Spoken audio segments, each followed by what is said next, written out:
Diskusi BKS dimulai.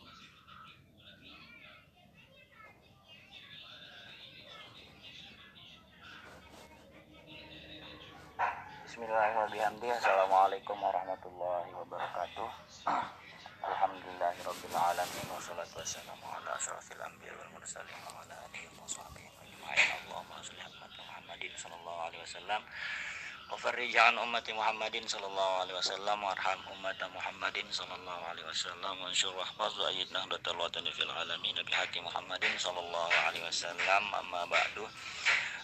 Rekan-rekan Yunda Himawati yang bergabung dalam BKS Himawati yang sama-sama saya hormati dan banggakan, alhamdulillah pada pagi hari ini kita bisa mengisi pagi Ramadan kita yang alhamdulillah pada pagi hari ini kita sudah sampai kepada hari yang ke-6 dengan hal-hal yang bermanfaat, mengisi pagi dengan berdiskusi daring membahas tentang apakah Ramadan 1441 ini bisa dikatakan Ramadan, mengingat pada saat ini kita sedang dilanda dengan pandemi global COVID-19 hingga ibadah-ibadah yang kita lakukan tidak seperti biasanya yang pada tahun-tahun sebelumnya, Ramadan pada tahun-tahun sebelumnya. Namun sebelum kita lanjut ke materi atau pembahasan tentang Ramadan 1441 Hijriah masih dikatakan Ramadan atau tidak, kita terlebih dahulu mengetahui Ramadan secara bahasa dan secara istilah, dan kapan kita mulai menunaikan puasa atau syariah puasa itu dilaksanakan pada mulai kapan gitu. Baik, kalau kita melihat ya dari asbabun nuzul ayat Surat Al-Baqarah ayat 183 yang sudah familiar di teman-teman semua, yaitu ya ayyuhalladzina amanu kutiba alaikumusiyam kama kutiba alal ladzina min qablikum la'allakum tattaqun. Ini adalah satu ayat yang mensyariatkan umat Islam untuk berpuasa. Ya, sebagaimana setelah disyariatkan kepada umat-umat sebelum Nabi Muhammad. Ya, tujuannya agar kita selaku umat muslim atau orang-orang yang beriman itu bertakwa gitu. Kalau kita melihat dari asbabun nuzul, ayat ini turun pada tahun kedua Hijriah ya. Jadi puasa itu disyariatkan setelah tahun kedua Hijriah. Jadi Nabi ini setelah berhijrah gitu kan. Nah, tahun kedua setelah Nabi hijrah itu barulah ada perintah puasa. Nah, walaupun tanggalan hijriahnya belum diterbitkan. Perlu teman-teman ketahui bahwa tanggalan hijriah atau kalender hijriah itu baru ada pada zamannya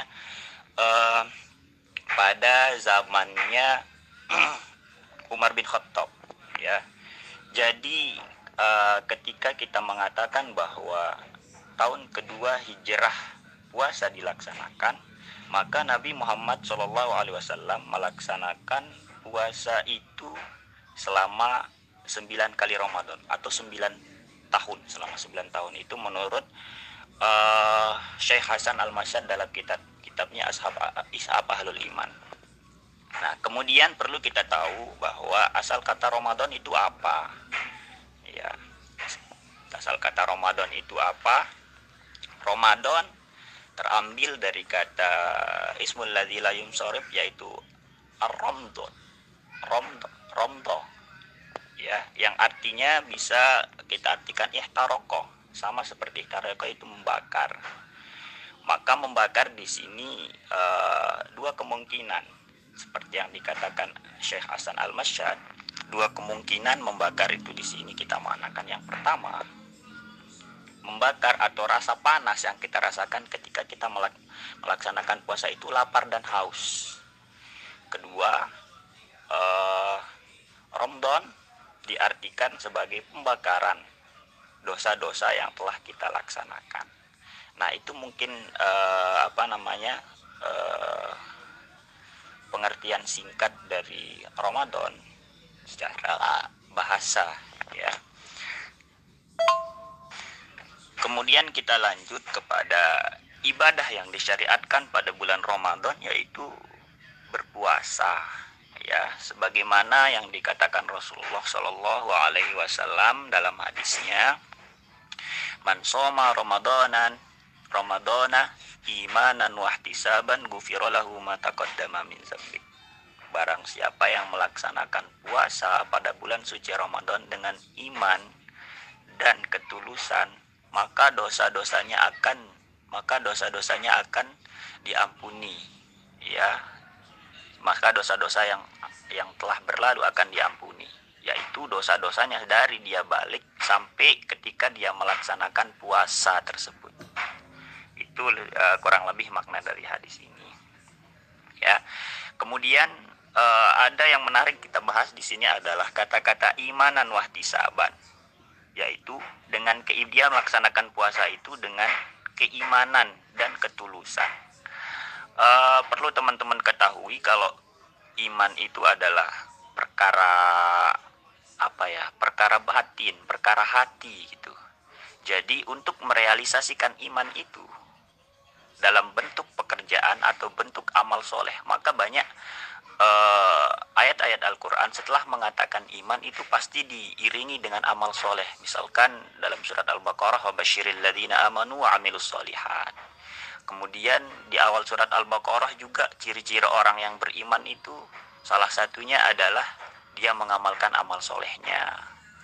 Nah, salah satu dia bentuk konkret dia mengerjakan, berarti bentuk konkret dia mengerjakan puasa itu dengan iman adalah dia mengikutinya dengan amal-amal soleh seperti tarawih, kemudian tadarusan, memperbanyak sedekah, ya, dan hal-hal yang lainnya yang menunjang puasanya itu hingga kita mendapatkan ghufira lahu ma taqaddama min dzambik tersebut. Kemudian selain kita melaksanakan amal soleh, itu juga kita ihtisaban, bentuk konkret pekerjaan baik yang kita laksanakan tadi, kita laksanakan dengan ihtisaban, tulus, tanpa mengharapkan apapun gitu, tulus, bukan karena orang lain lebih rajin kemudian kita rajin juga, ya, tapi itu kita laksanakan tulus. Maka itu adalah syarat kita mendapatkan ghufira lahu ma taqaddama min dzambik. Nah, barulah sekarang kita masuk kepada pembahasan inti, yaitu apakah bulan Ramadan tahun ini masih dikatakan Ramadan. Ya, melihat mungkin teman-teman mengambil tema ketika melihat fenomena pada hari ini gitu, pada belakangan ini, bahwa kebiasaan Ramadan sebelumnya itu beda dengan yang sekarang gitu. Misalkan tarawih kita dianjurkan di rumah, kemudian tadarusan di masjid nggak ada, tadarusan di musola nggak ada. Nah, dan apakah ini masih dikatakan Ramadan gitu? Ini mungkin menarik kita bahas, ya. Baik teman-teman, selanjutnya kita masuk kepada tema inti, ya, karena kita sudah tadi membahas sedikit tentang Ramadan secara linguistiknya, kemudian anjuran berpuasa pada bulan Ramadan itu akan menggugurkan dosa sebelum-sebelumnya. Nah, sekarang apakah Ramadan itu masih seperti Ramadan yang kemarin? Nah, jadi amalan-amalan di bulan Ramadan, amalan-amalan penunjang di bulan Ramadan itu sebenarnya syariat yang dianjurkan kan puasa yang wajib. Tapi banyak amalan-amalan yang menunjang puasa itu, sama seperti rukun Islam. Rukun Islam yang wajib kita kerjakan kan 5, 2 kalimat syahadat, sholat, puasa, zakat, haji. Itu adalah wajibnya, penunjang atau pendukung-pendukung hal yang wajib itu pasti ada. Sholat wajib ada sholat sunnah sebagai gandengannya, puasa wajib ada puasa sunnah gandengannya, zakat ada sodakoh gandengannya, haji ada umroh gandengannya. Begitu juga dengan syariah puasa ini. Syariat kewajiban puasa bulan Ramadan ini ada ibadah-ibadah gandengannya, dan ini adalah ibadah-ibadah yang sunnah muakkadah atau sunnah yang sangat dianjurkan, yang berada posisinya di bawah wajib. Kalau kita posisikan misalkan sekarang posisinya seperti paling atas itu ada fardu ain, kemudian fardu kifayah, baru ada sunnah muakkadah itu. Nah, sunnah muakkadah ini berarti kita sangat dianjurkan untuk melaksanakannya di bulan Ramadan. Ada beberapa amalan mungkin yang khusus kita dianjurkan di bulan Ramadan, misalkan sholat taraweh misalkan. Sholat taraweh, kemudian membaca doa-doa yang khusus dibaca di bulan Ramadan. Nah, itu adalah ibadah-ibadah penunjang yang sifatnya sunnah muakkadah. Tetapi sekarang yang menjadi pertanyaannya adalah kita tidak melaksanakannya seperti biasanya di masjid, di musola, kita kerjakan rame-rame, ya, kita kerjakan rame-rame, dan hari ini kita kerjakan di rumah, kemudian dengan keluarga saja, ya.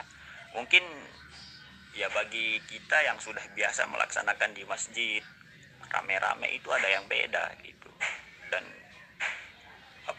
kayak enggak afdol aja gitu kita laksanakan di masjid. Perlu teman-teman ketahui bahwa Rasulullah Shallallahu Alaihi Wasallam melaksanakan tarawih itu bukan hanya di masjid saja.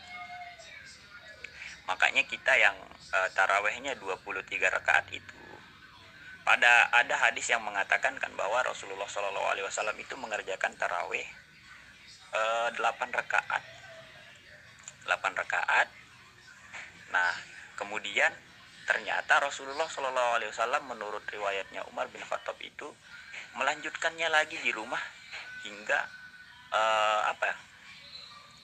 20 rakaat. Nah, menunjukkan bahwa ibadah sholat tarawih itu juga bisa kita laksanakan di rumah, tidak harus di masjid. Karena bukan melaksanakan ibadah di masjidnya yang sunnah muakkad, tetapi ibadah sholat tarawih itulah yang sunnah muakkadah. Jadi dimanapun kita kerjakan, asalkan kita melaksanakan sunnah muakkadah yang telah dianjurkan oleh Rasulullah SAW, maka kita tetap mendapatkan pahala sunnah muakkadah. Seperti itulah gambarannya. Nah, kemudian perbanyak baca Al-Quran dan lain sebagainya bisa kita kerjakan di rumah. Malah sangat berbahaya ketika ini kita jadikan sebagai hal yang sangat berbeda hingga kita tidak mau melaksanakan ibadah-ibadah sunnah muakkadah itu. Contohnya, misalkan kita tidak mau melaksanakan sholat tarawih di rumah. Aduh, percuma ngelaksanain sholat tarawih di rumah, misalkan gitu. Nggak kita laksanakan di masjid. Pahala rame-ramenya nggak kita dapetin gitu. Kemudian, aduh nggak enak nih ngaji sendirian di rumah, jadinya nggak ngaji, itu malah berbahaya. Jangan-jangan kita melaksanakan itu karena keramaian gitu. Kita nggak bertakwa sebenar-benar takwa dong jadinya kalau seperti itu, ya. Kalau kita laksanakan apa yang kita laksanakan di waktu rame nggak sama seperti yang kita laksanakan ketika waktu kita sendirian. Ini perlu dipertanyakan. Jangan-jangan nanti itu yang menimbulkan kita riya.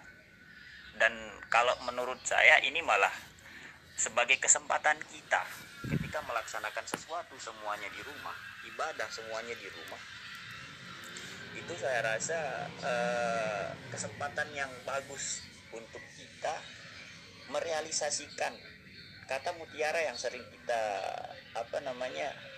gaung-gaungkan, misalkan ya terutama kaum-kaum Himawati mungkin yang sering menggaungkan baiti jannati, rumahku adalah surgaku. Mungkin adalah ini bentuk suatu realisasi dari apa yang sering kita gaungkan tersebut, ya, baiti jannati. Cara perealisasiannya adalah ya dengan tadi melakukan ibadah di rumah, kemudian tadarusannya di rumah, ibadah-ibadah lainnya dikerjakan di rumah yang biasanya kita laksanakan di masjid. Ini adalah bentuk realisasi dari Baiti Jannati itu. Nah, terakhir yang ingin saya sampaikan adalah coba kita renungi bersama. Mengapa dengan adanya virus corona ini kemudian Allah melalui pemerintah, misalkan melalui utusan-utusannya berupa pemerintahan, melarang kita untuk mendatangi rumahnya, mendatangi rumah Allah yaitu masjid. Padahal kita di masjid itu adalah melaksanakan kebaikan, beribadah. Coba kita renungi. Ternyata tanya sama diri kita sendiri. Misalkan nih, ada teman, kita mau ke rumahnya, tapi teman ini gak ngasih kita ke rumahnya. Biasanya dia ngasih, tapi tumben-tumbenan dia dan ngasih. Coba kita renungkan. Pasti yang pertama kali yang kita lakukan, yang kita renungkan adalah saya salah apa sehingga teman saya tidak ngasih saya datang ke rumahnya. Coba itu kita kaitkan juga dengan yang tadi. Saya salah apa sehingga Allah itu tidak mengasihi kita datang ke rumahnya. Kami salah apa sebagai hamba-Nya? Karena kita sebagai manusia kan ya, dosa sering kita laksanakan. Bahkan Allah sudah mengatakan rusaknya daratan dan lautan itu dengan kaki tangan, ulah kaki tangan manusia gitu. Nah, itu yang kita renung. Mungkin bukan kita yang melakukan kesalahan, mungkin bukan kita yang melakukan dosa besar, tapi kita kena imbas dari saudara-saudara kita yang melakukan itu.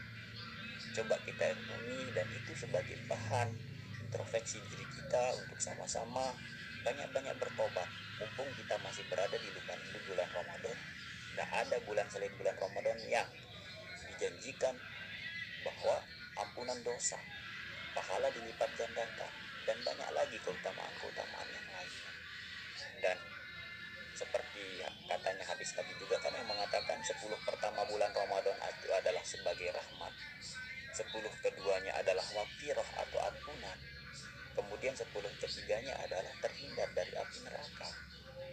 Nah, dan nggak bisa dong kita mendapatkan terhindar dari api neraka ketika kita tidak mendapatkan rahmat kasih sayang Allah, kemudian maghfirahnya Allah atau ampunannya Allah. Nggak bisa kita melaksanakan terhindar dari api neraka kalau dari awal Ramadan itu kita tidak mendapatkan rahmat, maghfirah, baru kita mendapatkan itqum minan nar, terhindar dari api neraka itu. Maka dari awal sampai akhir Ramadan ini kita sama-sama berharap, berdoa kepada Allah Subhanahu wa taala sehingga kita mendapatkan keistiqomahan dalam beribadah, meningkatkan ibadah kita hingga kita mendapatkan rahmah, maghfirah, kemudian itqum minan nar, atau terhindar dari api neraka. Mungkin ini saja materi yang dapat saya sampaikan. Lebih detailnya nanti mungkin ketika teman-teman tanya jawab, biar kita nggak monolog diskusinya, ya kita dialog aja gitu. Oke, mungkin itu saja dari saya. Assalamualaikum warahmatullahi wabarakatuh. Maka tema yang teman-teman ambil adalah Ramadan 1441 ini masih tetap dikatakan bulan Ramadan, asalkan teman-teman masih melaksanakan ibadah bulan Ramadan itu seperti tahun-tahun sebelumnya, dan bukan Ramadan 1441 Hijriah ini bagi orang-orang yang tidak mau melaksanakan ibadah Ramadan di rumah. Selanjutnya, sesi tanya jawab oleh Adik Dina, akan dipimpin oleh Adik Dina.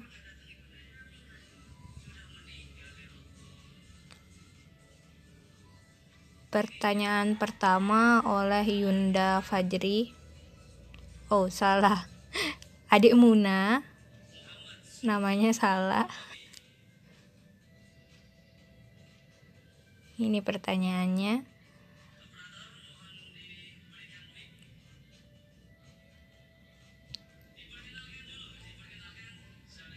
Pertanyaan kedua oleh Ade Yupita.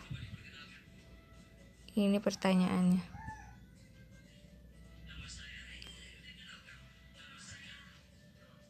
Ini jawaban oleh pemateri. Untuk menjawab pertanyaan pertama. Baik, saya akan menjawab pertanyaan dari Yunda Muna ya. Pertanyaannya adalah masalah tentang katanya dulu Nabi sholat tarawihnya hanya 8 rakaat, dan ketika di zaman Khalifah Utsman baru ditambah sehingga ada di 20 rakaat. Apa itu juga ada di kitab Kanda? Kalau ada gimana ceritanya bisa ditambah? Baik, masalah bilangan sholat tarawih. Bilangan sholat tarawih, perlu sebelum kita masuk ke masalah bilangan sholat tarawih, kita tahu dulu hadis tentang sholat tarawih, yaitu setelah hadis yang saya bacakan tadi ketika di materi, yaitu man soma ramadanan iman wahtisaban ghufira lahu ma taqaddama min dzambi, itu setelahnya itu ada hadis. Tadinya man soma, sekarang man qoma ramadana imanan wahtisaban ghufira lahu ma taqaddama min dzambi. Nah, qoma di sini maksudnya adalah sholat tarawih, karena kata iqomah, koma itu identik dengan sholat. Nah, yang dimaksud di sini adalah sholat tarawih.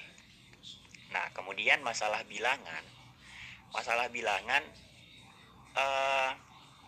kalau di riwayatnya yang diriwayatkan oleh Aisyah radhiyallahu anhu itu, sholat tarawihnya Rasulullah Shallallahu Alaihi Wasallam itu adalah 8 rakaat. 8 rakaat, tetapi ini dijawab oleh Aisyah radhiyallahu anhu ketika para sahabat bertanya.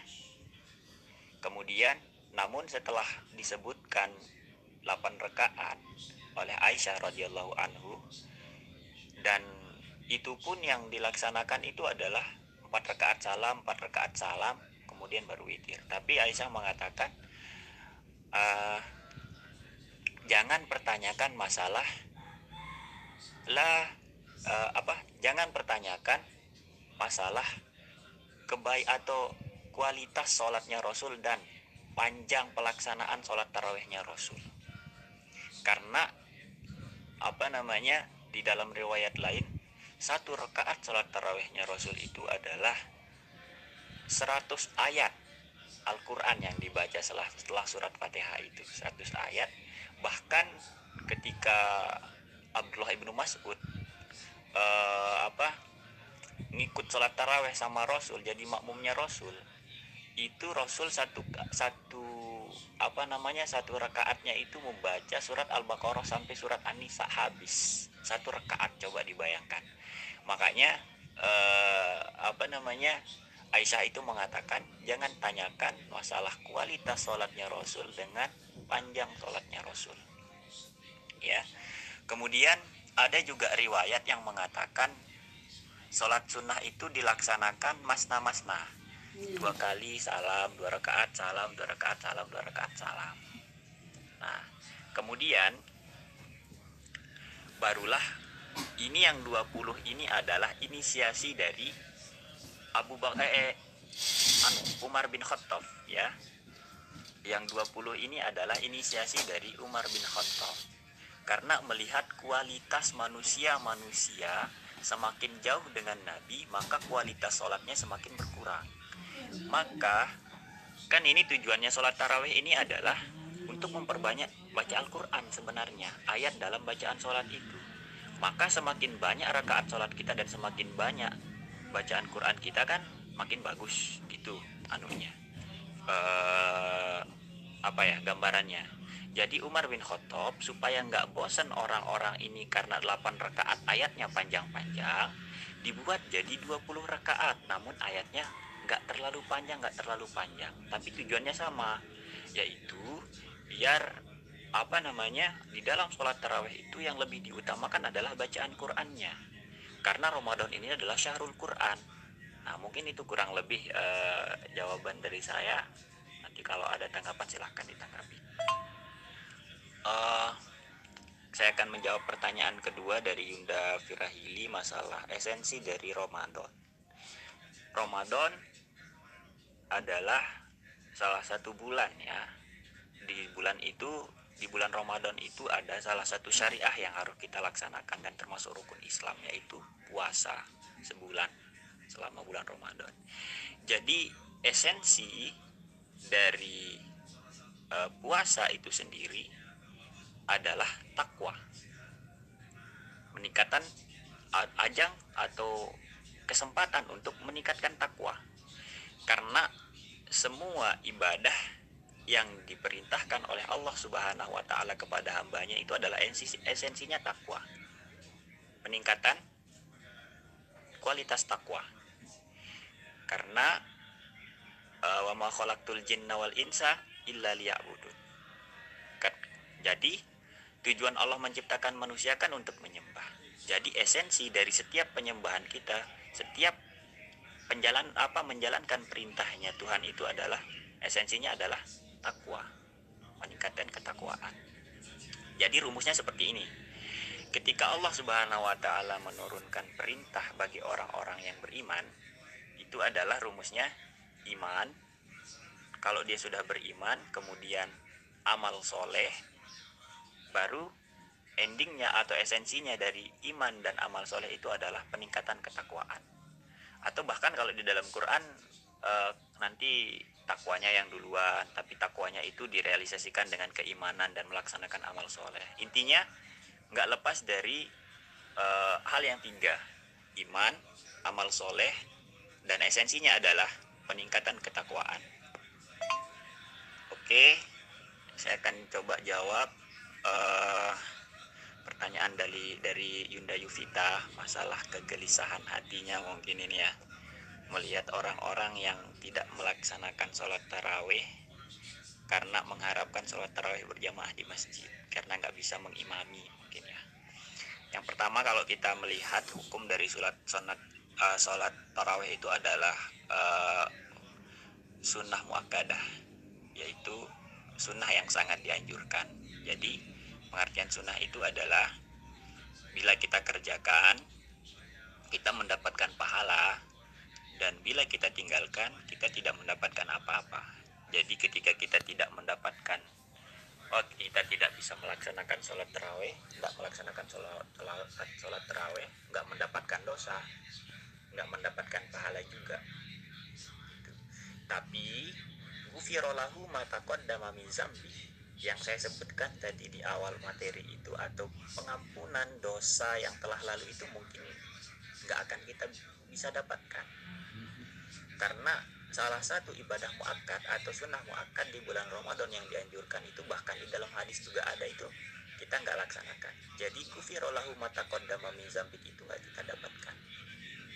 Ya, kita cuma melaksanakan puasanya saja, melaksanakan baca Qur'annya aja, tapi tarawihnya mungkin tarawihnya enggak gitu. Jangan-jangan nanti ghufira lahu ma taqaddama min dzambi yang disebutkan tadi di hadis seketika kita sama materi itu kita nggak dapatkan, karena syarat ghufira lahu ma taqaddama min dzambi itu adalah shoma Ramadan imanan wahtisaban. Yang pertama iman, maka iman itu direlasikan dengan seperti yang saya katakan tadi adalah dengan amal soleh yang tadi seperti tarawih, baca Al-Quran. Baru itu sebagai syarat kita mendapatkan ghufira lahu ma taqaddama min dzambi di akhir hadis tersebut. Nah, kemudian solusinya bagaimana? Solusinya bagi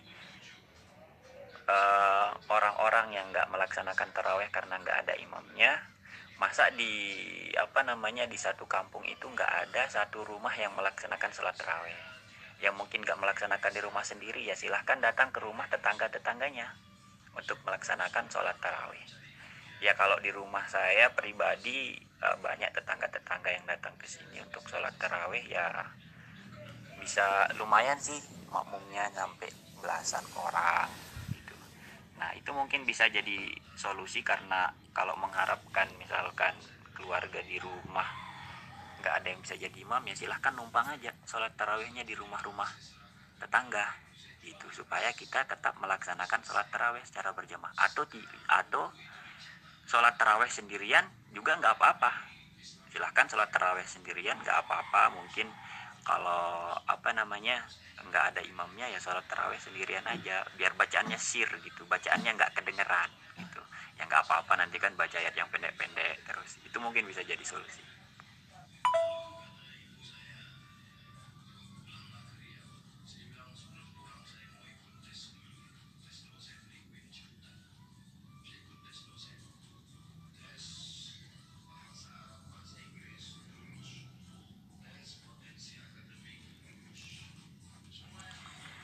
untuk sholat sunnah 2 rakaat sekali salam, 2 rakaat sekali salam itu dikerjakan di semua sholat sunnah ya, dan termasuk di sholat tarawih. Kemudian kalau sholat sunnah 4 rakaat sekali salam itu kebetulan cuma adanya di hadis tentang sholat sunnah tarawih. Jadi supaya kita nggak ngambil resiko ya silahkan, kalau mau seperti itu di sholat sunat tarawih aja gitu. Tapi ya kita ngikuti mazhab kita aja gitu, yang sudah tentuin oleh imam mazhab gitu. Dan kalau 4 rakaat 1 salam ini ditemukannya seperti yang saya katakan tadi, cuma di sholat sunnah tarawih aja. Di sholat sunnah yang lain dikatakan 2 rakaat sekali salam, 2 rakaat sekali salam, dan itu semua sholat sunnah.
Kanda Abdul Qadir sedang mengetik jawaban Ade Mulyani atau Yunda Mulyani.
Jawaban terakhir. Waalaikumsalam warahmatullahi wabarakatuh.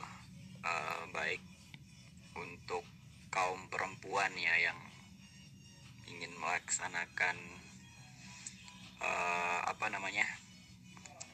sholat di tempat umum atau di masjid musola, sedangkan dia takut ketika di perjalanan ada hal-hal yang tidak diinginkan terjadi, makanya perempuan itu dianjurkan sholat di rumah. Kalau ilatnya yang tadi, kalau dia khawatir di tengah perjalanan ada yang melakukan hal-hal yang buruk padanya. Terlebih misalkan rumahnya agak jauh dengan masjid dan kemungkinan dia akan bertemu dengan lawan jenis di perjalanan. Makanya perempuan itu dianjurkan sholatnya di rumah. Ya lebih bagus lagi dia sholat di rumah berjamaah dengan keluarganya misal.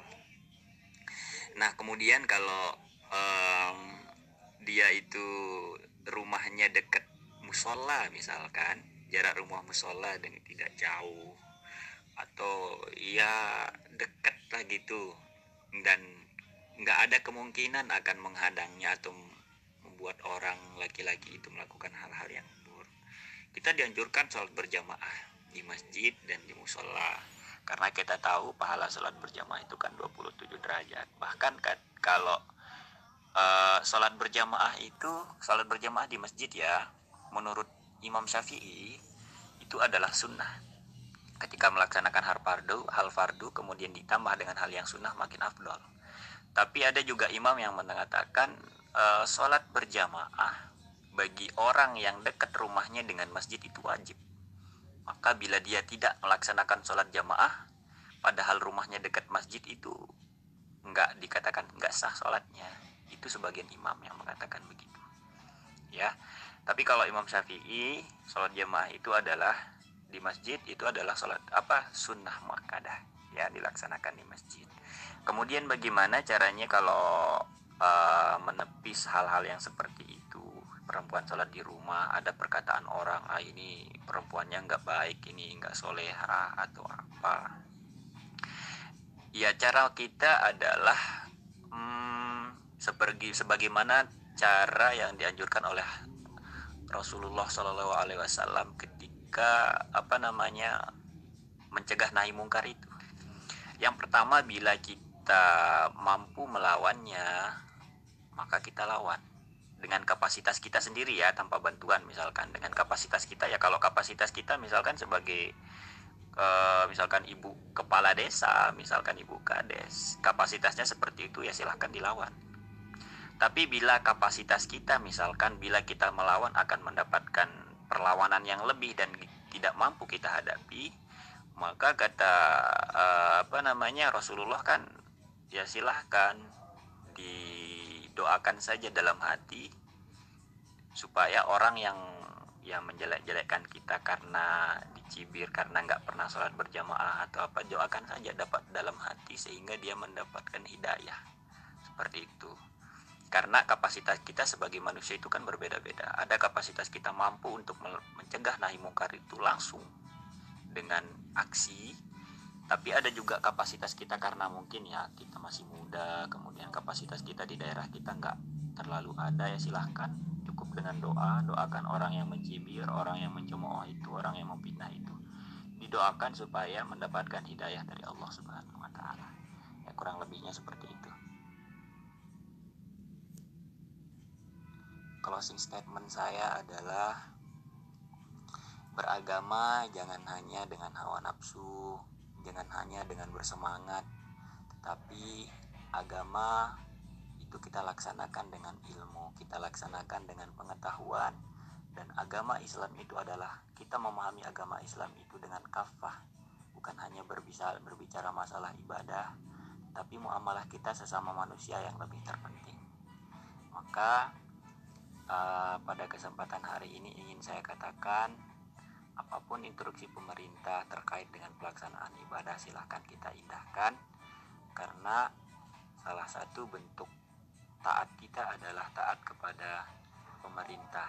Dan sebelum melaksanakan ibadah apapun itu harus kita ketahui ilmunya, karena kaidah mengatakan al ilmu qoblal amal. Dan di dalam muqaddimah matan Zubat dikatakan wa kullu min ghairi ilmin ya'malu a'maluhu mardudatun la tuqbalu. Barang siapa yang mengerjakan sesuatu perbuatan berupa ibadah tanpa ilmu, maka perbuatan yang berupa ibadah itu sia-sia, gak bakalan diterima oleh Allah Subhanahu wa Ta'ala. Oke, itu saja yang saya sampaikan. Terima kasih atas segala kekurangan. Mohon maaf kalau ada kekurangan dan kesalahan. Terima kasih atas kesempatannya. Yunda semua, saya akhiri dengan ucapan wallahul muwaffiq.